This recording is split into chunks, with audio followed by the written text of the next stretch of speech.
Morning, all. All right, so we're up to the 1977-78 season. The divisions have stayed the same. Nobody's moved this year, but they also didn't fix the divisions. So, what is a map? The Norris division's won by the Montreal Canadiens, as you can see with the ugliness I'm sporting here, Montreal and all that. The Habs go 59, 10, and 11 on the season. They are captained by Yvon Cournoyer. 359 goals scored, 183 goals against during their 129-point season, which is 16 points clear of second place in the league. Detroit second in the division, a record of 32, 34, and 14. 252 goals for, 266 goals against for 78 points. Dennis Hextall and Dan Maloney were both captains for the Red Wings that season. The LA Kings, 31, 34, and 15 records, so 77 points for them, 243 goals scored, 245 goals against. Mike Murphy is their captain. The Pittsburgh Penguins, 25, 37, and 18 record for 68 points, 254 goals scored, 321 goals against. They are captained by Jean Pronovost. The Washington Capitals, captained by Yvon Labrie. Anyway, 17, 49, and 14 record for the Capitals, 48 points, 195 goals scored, 321 goals against. The Adams division is won by the Boston Bruins. They have a record of 51, 18, and 11, 113 points, 333 goals scored, 218 goals against. They're captained by Wayne Cashman. The Buffalo Sabres finished 44, 19, and 17, 288 goals scored, 215 goals against for a 105-point season and all that, and they're captained by Danny Gare. The Toronto Maple Leafs, 41, 29, and 10 record, 271 goals scored, 237 goals against during the 92-point season. They're captained by Daryl Sittler. The Cleveland Barons, 22, 45, and 13, according to what I was reading. There wasn't a captain for them that season. They do finish with 57 points, 230 goals scored, 325 goals against. The Patrick division is won by the New York Islanders. First time they won a division. 48, 17, and 15 record, captained by Clark Gillies. 334 goals scored, 210 goals against. They had 111 points that year, so they were 2 points short of Boston for second in the league. The Philadelphia Flyers, 45, 20, and 15 record, 296 goals scored, 200 goals against, 105-point season. Bobby Clark is their captain, of course. The Atlanta Flames go 34, 27, and 19. So an 87-point season. The Flames are doing their part on the ice. They're actually a pretty good team. Tom Lysiak, the captain, 274 goals scored, 252 goals against. The New York Rangers finished at the bottom of the Patrick, record of 30, 37, and 13 for 73 points, 279 goals scored, 280 goals against. They're captained by Phil Esposito. The Smythe division's won by Chicago. At least they had a winning record.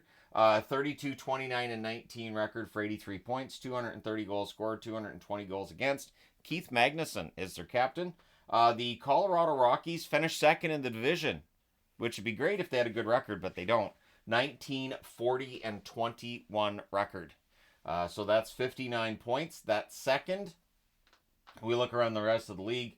59 points would leave them below Pittsburgh here, way below Toronto here, below Atlanta here, but it leaves them second in the Smythe division. So when you talk about one division being weaker than the others, it's nothing new. It's been the case in the NHL through most of its history since expansion. Wolf Paymont's the captain for the Rockies, who scored 257 goals. They allow 305 into their own net. The Vancouver Canucks, a miserable record of 20, 43, and 17, as their losing streak has started. Vancouver won't have a winning record again until the 90s. 57 points for Vancouver, 239 goals scored, 320 goals against. They're captained by Don Lever. The St. Louis Blues, 20, 47, and 13 record, 195 goals scored, 304 goals against, so a 53-point season for them. Red Berenson is the captain in St. Louis. Had to put a cat out, it was making some noise. So the Minnesota North Stars are last overall that year, 18, 53, and 9 record for 45 points. Oof. 218 goals scored, 325 goals against. Their captain is Nick Beverly. So, yeah, rough time for the Minnesota North Stars. And for the Smythe division, when we get into the 80s, the Smythe division's going to have a couple of good teams and some bad teams as well. So, Clarence Campbell retired. John Ziegler takes over as NHL president. And that's noteworthy because Clarence Campbell under no uncertain terms made clear that the WHA, he wanted nothing to do with it. John Ziegler's a little more open to the idea of working with the WHA and maybe doing some sort of a merger. The top two in each division make the playoffs as the playoff format changes. And then the last four qualifiers will be the teams that have the best record of the remaining teams, which means the Rockies are in the playoffs and other teams are going to miss that would have had more points. Teams have to put names on the backs of jerseys. Harold Ballard doesn't like this idea. And I talked about this in the Harold Ballard video, of course. He wanted to sell programs. Programs were a big deal. And I've got people have sent me programs from old hockey games back in the 70s and 80s. I'm grateful for that too. Those were always fun to look through. But yeah, so because he wanted to sell programs, they weren't free. They didn't hand them out when you went into the game. He made the names the same color as the jerseys. The NHL made it clear to him right away that that's not what they meant. So in other words, yeah, there's a name on the back, but you can't read it. It would only be a few games before Ballard relented, and the blue jerseys got white lettering on the back. Although the blue lettering on the back of the white jerseys, it took a little while longer because home team and all that. But at any rate, yeah, that's where the whole names on the backs of jerseys starts, as well as for referees. Referees until then just had numbers on the backs of their jerseys. They would have names on the backs of their jerseys until 94, 95, where it goes back to numbers. Going from numbers to names, kind of fun. Going from names to numbers looks a little more suspicious. Looks like you got something to hide. I'm not saying they do. Just that's how it definitely looked at the time. Like why are they making it just numbers? Oh, so we're not paying as much attention, or they don't think we'll pay as much attention. Got it.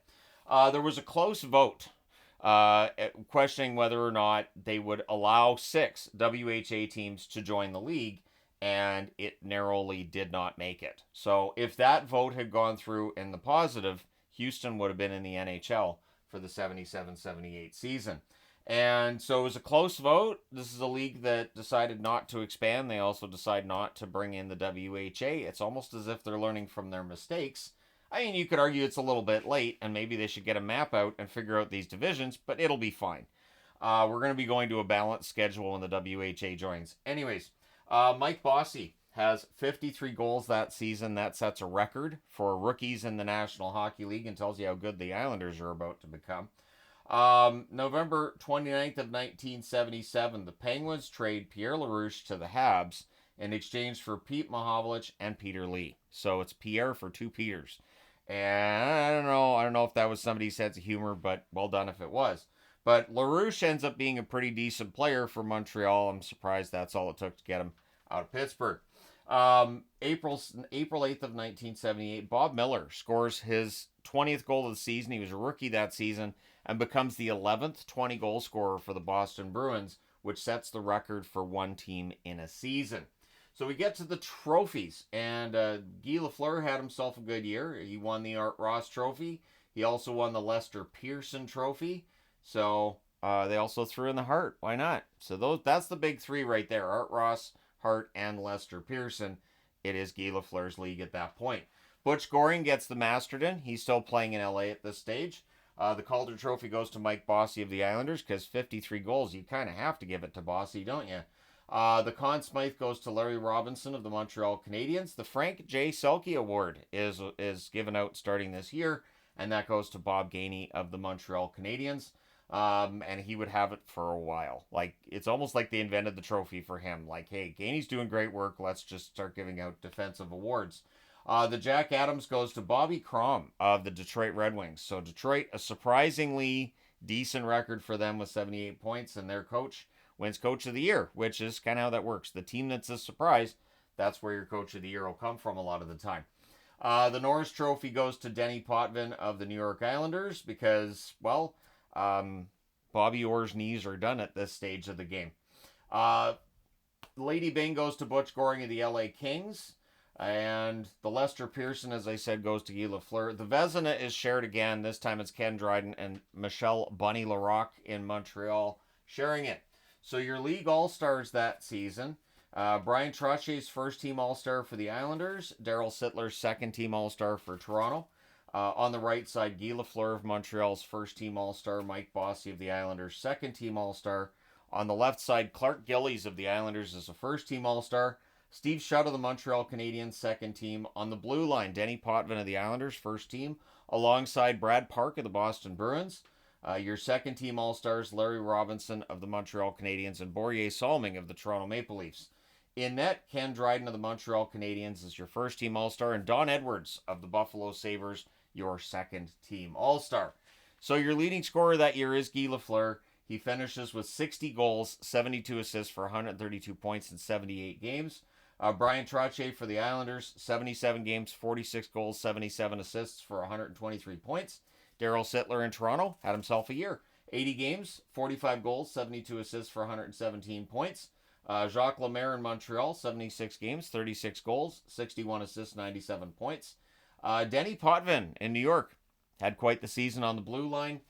80 games, 30 goals, 64 assists for 94 points. Mike Bossy, 73 games, 53 goals, 38 assists, 91 points. And Terry O'Reilly of the Bruins had a career year there. 77 games, 29 goals, 61 assists for 90 points. In net, Don Edwards is the leader in wins that year with a record of 38, 16, and 17.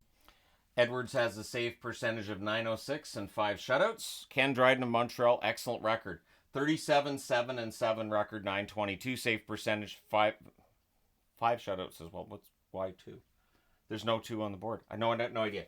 Mike Palmateer in Toronto, 34, 19, and 9 record, .911 save percentage, 5 shutouts. Bernie Parent in Philly, 29, 6, and 13 record, .912 save percentage, 7 shutouts. Rogie Vachon in LA, 29, 27, and 13 record, .892 save percentage, and 4 shutouts. And then we get to the playoffs. And again, preliminary round, a little bit different this time. But still, best 2 out of 3. Detroit beats Atlanta, 2 games to nothing. Toronto beats LA, also 2 games to nothing. The Buffalo Sabres beat the Rangers 2 games to 1. And then Philadelphia beats Colorado 2 games to nothing because it's the Rockies. They're not going to win a game in the playoffs. In the quarterfinals, Philadelphia beats Buffalo 4 games to 1. The Toronto Maple Leafs, with what's seen as a huge upset, knock off the New York Islanders 4 games to 3. The Boston Bruins sweep Chicago 4 games to nothing. So yeah, this is the era where Chicago couldn't win a playoff game. Montreal beats Detroit 4 games to 1. In the semifinals, we have Boston and Philadelphia. Boston wins at home both games by scores of 3-2 and 7-5. Philadelphia then wins at home 3-1 to get on the board. But Boston wins game 4, 4-2, and then they go home, they win 6-3. They win the series in 5 games. On the other side, Montreal plays Toronto. Doesn't go great for Toronto. Montreal wins 5-3 and 3-2 at home, and then they go to Toronto and win 6-1 and 2-0. Kind of rude, didn't even get them a win.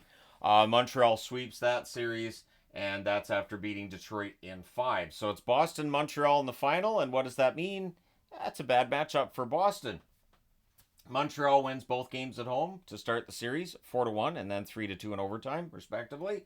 Boston wins 4-0 and then 4-3 in overtime to tie the series. Montreal wins at home 4-1, and then they win the next game on the road. The only road win in that final. It's all they needed. Again, by a score of 4-1, Montreal wins the series in 6 games. In that series, Brad Park had 4 goals and an assist. Peter McNabb had 2 goals and 3 assists. Terry O'Reilly had a goal and 2 assists. Jean Rattel with 3 assists. Rick Middleton had 1 goal in that series, and Jerry Cheevers had an .885 save percentage in that final. Larry Robinson had 2 goals and 4 assists for the Canadiens. Guy Lafleur had 3 goals and 2 assists. Steve Shutt had 3 goals and an assist. Yvon Cornwallier a goal and 2 assists, and Jacques Lemaire with a goal and 2 assists in that 6-game series. Ken Dryden had a .916 save percentage. So we are past the era of Bobby Orr. We're getting closer to the 80s. The scoring is going to go up. And so let's get into that soon enough. But let me know your thoughts in the comments section below as always. Don't forget to hit like and subscribe in the event you've not done so already.